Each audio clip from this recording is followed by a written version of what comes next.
el poder tiene fecha de vencimiento o porque hablamos de diferentes. Tiene unos pueden ser duraderos y El otros poder tienen fecha de duradero, vencimiento. bueno, el poder general, hay poderes, excelente pregunta, porque hay poderes limitados a asuntos, pero también hay poderes limitados en tiempo, pero eso lo dispongo yo. Okay. Por ejemplo, o sea, el que da el poder, no la notario, el que da el poder, puede decir, ok, tú tienes 3 años para lograr este objetivo y tienes que trabajar este asunto en 3 años. O te voy a dar la oportunidad de que tú manejes mis finanzas por ese poder general por 3 años. Uh-huh. Pasado ese término, el poder dice fecha. Okay. Otra cosa es que los poderes en muchos bancos, en muchas agencias, le van a decir, acredíteme que ese poder sigue vigente. ¿Cómo se acredita? Porque usted tiene que ir a la oficina de inspector de notarías y solicitar una acreditación de poder que se lo expide el Tribunal Supremo a través de su oficina llamada ODIN, y allí le van a decir, este poder es válido porque nadie lo ha revocado, nadie lo ha modificado, por lo tanto, el poder que usted me está mostrando, que ya está registrado en nuestros registros de poder, dice que es el último y que sigue vigente, y me dan una certificación y yo la llevo a la agencia o a la entidad que la esté solicitando y me sigue acreditando. Pero si tiene fecha de terminación, sabe que me la puede traer la acreditación, y si dice que venció en agosto 30 del 2023, se acabó en agosto 30 del 2023. Entonces el poder duradero le llaman duradero porque se emite hoy, que yo tengo plena capacidad, pero yo, por ejemplo, tengo 70 y pico de años y tengo que mantener mis negocios y mis asuntos vigentes. Yo le doy un poder a un hijo o a un familiar de mucha y extrema confianza, y esa persona tiene ese poder, no lo debe usar si no está autorizado, y no ponerse a actuar en el poder, porque ese poder en particular dice que cuando la persona está incapacitada para poderlo revocar.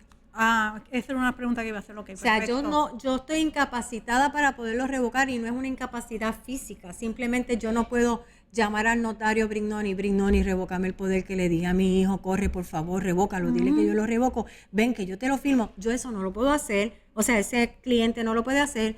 Pero entonces, ese poder que se mantiene duradero, continúa, porque no lo puede hacer. Y entonces, una vez que esa persona está en esa condición, que está, digamos, Alzheimer o Parkinson o tuvo un accidente, un estado comatoso, como tú me mencionaste, un accidente, estado comatoso, pues entonces en ese momento la persona que tiene ese poder duradero lo puede ejercer.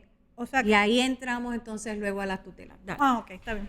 Para no sé, pero nada, básicamente contestó la pregunta, porque estaba pensando, si yo le doy a una persona en mi sano juicio un poder para 5 años, y de momento vamos a poner una persona a otra un poder para 5 años, y en el camino tuvo un accidente que la persona quedó encamada, que no se puede mover ni tomar decisiones, ese poder sigue corriendo por los 5 años. Bueno. ¿Entienden a lo que voy? Bueno, entiendo lo que depende. Yo estaba sana y de momento me quedé, o sea, una persona estaba sana y de momento mi opinión personal, basado en el caso de Durán versus aquel caso, Rivera versus Durán. Sí, menciona que si es el famoso caso de Mirta Silva. Vamos a hablar de Mirta Silva, el caso de Mirta Silva, que es el que estableció que si yo tengo un poder general y yo perdí la facultad para revocarlo, si es poder general, aunque diga que vence en agosto 30 y yo me incapacité en julio 1 o en agosto 1,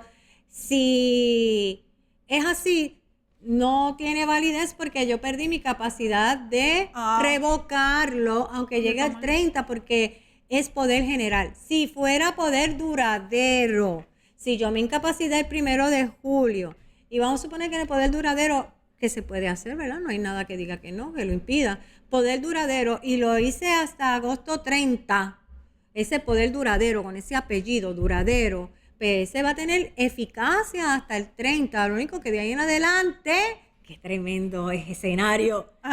De ahí en adelante, como yo me incapacité el 1 de julio y se acabó el poder duradero el 30, pues quiere decir que esta persona tiene que seguir manejando sus negocios y yo tengo que ir al tribunal. Ahí viene lo bueno. Y ahí viene la tutela. Llegamos. Ahí llegamos Que a si no la le hacía la tutela. pregunta, explotaba. Llegamos a la tutela. ¿Por qué? Porque como no hay un poder duradero, que es lo que evita tener que ir a los tribunales a manejar el diario de la persona, a tomar decisiones sobre él, excepto una cosa que es vender su propiedad principal, que ya lo habíamos discutido, no voy a volver sobre el mismo tema, pero cuando ya no tenemos poder duradero y el general se acabó porque perdí la capacidad de revocarlo, tengo que ir al tribunal y decirle, tribunal, fulano de tal, puede ir cualquier persona.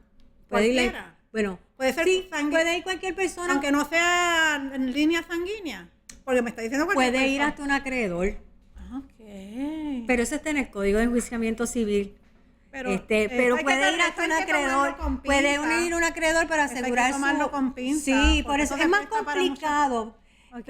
Y hablando así de negocio, el acreedor puede ir porque yo me quiero garantizar que de los bienes que hay, mi acreencia se mantenga y no me la dilapiden, porque yo tengo que asegurar el pago de mi acreencia. Entonces, pero el que lo pide el acreedor no quiere decir que el tribunal, y según el Código Civil, ordene que comparezcan los que tienen derecho a pedirlo, porque el mismo Código Civil 2020 establece el orden. Okay. Si está casado, tiene que ser la esposa o esposo. Si no está casado o solamente está soltero, pero tiene hijos, pues van los hijos. Si no hay hijos, pues los hermanos. O sea, ahí hay un orden sucesoral. Okay. Y en ese orden sucesoral, incluso que ahí es que tenemos que integrar con el Código de Enjuiciamiento Civil, entonces hay quizás un acreedor. Pero en ese sentido se establece quién es el mejor tutor, no solo para manejar sus finanzas, sino para manejar su persona. Porque dentro del procedimiento legal de tutela, el tribunal establece cuáles son las obligaciones y cuáles son los derechos. Y esa persona tutor tiene que rendirle cuentas al tribunal, ya sea mensual, semestral o anual. Eso lo dispone el tribunal. Si hay un problema económico dentro del hogar, a veces se pide semestral o mensual para vigilar ese tutor que no se lleve los chavitos. ¿Okay? O sea, que le tienen que dar un informe financiero. Un informe financiero. ¿Vio cómo se están uniendo las finanzas con la leche? Sí. Un informe financiero me imagino que es para garantizar el bienestar económico de esa persona. Claro, porque yo he tenido casos donde... Cuando hay mucho caudal, cuando hay mucha gente que quiere cuidar. Bueno, yo tuve el desgraciado caso de una hija que incapacitó a la mamá y a la tía, y ella era tutora de las dos, en pleitos distintos. Estas personas manejaban mueblerías y muchos edificios. Y yo como procuradora en aquel momento, nos llegó a nuestra oficina una llamada de alerta del hogar donde estaba ingresada estas dos ancianitas a informarnos que la hija estaba yendo con notario para firmar escrituras y documentos. Y se supone que ella no firmara documentos ni escrituras, porque ella estaba incapacitada legalmente. Por eso es importante que en los procesos de tutela se emplace al presunto incapaz en ese momento, a él personalmente, aunque se coma el papel, y al administrador del hogar donde está residiendo la persona, porque así el administrador sabe que esa personita que tiene allí está bajo la tutela del tribunal y no puede permitir que ocurran las cosas como en este caso ocurrió. Pues lamentablemente, para hacerle el cuento largo corto, cuando empezamos a intervenir como Ministerio Público, la señora sacó a las dos viejitas y las desapareció. Perdimos rastro, esas cosas pasan. Bueno, la cuestión es que lo importante es establecer, que es con lo que yo quiero enfatizar, la persona apoderada no puede ni debería sin permiso del poder dante, actuar como si su poder dante fuera incapaz. No puede decir, yo voy a hacer esto porque me da la gana y tú no puedes oponerte. No, eso no es la función de un apoderado. El que haga tal cosa, escúcheme televidente, ese anciano mayor que tenga poder, que usted está viendo que le están diciendo, sus hijos sobre todo, sus hijos, su esposita o esposito, porque hay de todo en este país, sobrino, sobrinita, ¿verdad? De todo. Y le diga, pues yo como me diste el poder, ahora yo voy a hacer tal cosa. Y a mí no me importa lo que tú digas. No, señor.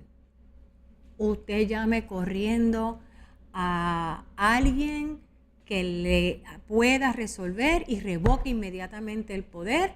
Denúncielo si lo tiene que denunciar. Presente una orden de protección bajo la ley 121 y establezca que están actuando en contra de su voluntad, porque usted tiene capacidad para actuar. El que usted tenga poder, usted le haya dado un poder a alguien, no lo inhabilita a usted, poder dante, de actuar en defensa de sus intereses. Precisamente a ese que abusó de ese poder dado, a ese es que usted tiene que entonces decirle, ¿sabes qué? Por lo que hiciste te voy a desheredar. O cosa lo que usted quiera, te voy a dar lo menos posible. Todo lo que usted quiera, te voy a denunciar. Todo lo que usted quiera, porque eso no se hace. Este es un país de ley y orden. Y hay ley y orden. ¿Que es un pleito? Sí es un pleito. ¿Que es difícil? Sí es difícil. Pero yo lo que vengo aquí en este programa, gracias a la invitación de la señora Carmen, es para orientarles de esta manera, en forma breve y sucinta, de esos derechos que ustedes tienen como personas civiles de este país. Le iba a preguntar, cuando es que estoy pensando, como uno siempre sabe de casos, si uno quisiera denunciar a una persona, ya sea yo, digamos que yo soy la que me afecte, o otra persona que ve que se está afectando, sobre todo esto pasa mucho en las personas, con las personas mayores, ¿eso no iría al cuartel de la policía o tiene que ir directamente al tribunal a pedir una ley, etcétera? Tiene que ir al tribunal a pedir la ley 121, sí. Bueno, si es algo gravísimo que atenta con la integridad de la persona, pues uno va a donde la policía, porque si lo tiene aprisionado, si lo tiene restringida su libertad, pues uno va a la policía, es uno de los canales que pudiera utilizar, pero para que le den la investigación y la orden de protección, que está de muy famosa ahora, la orden de protección, tiene que ser al tribunal y volvemos. La orden de protección por sí misma no actúa, usted tiene que tomar todas las medidas para que pueda ser efectiva. ¿Cuáles son las medidas para usted adulto mayor? Pues usted tiene que buscar a otra persona de su confianza. Yo siempre les menciono que ustedes que van a su iglesia o que tienen alguien consejero espiritual o emocional, que aunque no es familia, sí es una persona por lo general independiente y puede canalizar su solicitud a través de entidades o de otros organismos, pero no se quede calladito. Usted busque ayuda, protéjase. No, y si ustedes ven que alguien está en esa situación, porque aquí pues por muchísimas razones nos hemos hecho de la vista gorda y a veces vemos injusticia. Y yo entiendo que uno no se quiere meter porque cuando hay familias envueltas, las personas se meten y después llega a tribunal en el camino del tribunal, pues quitan órdenes, quitan muchas cosas. Pero si usted está viendo que hay una persona que está siendo maltratada o está en camino de eso, pues mire, tiene que denunciarlo porque si le pasa algo a esa persona, es tan responsable como la persona que le hizo el daño, como las personas que vieron y no hicieron nada.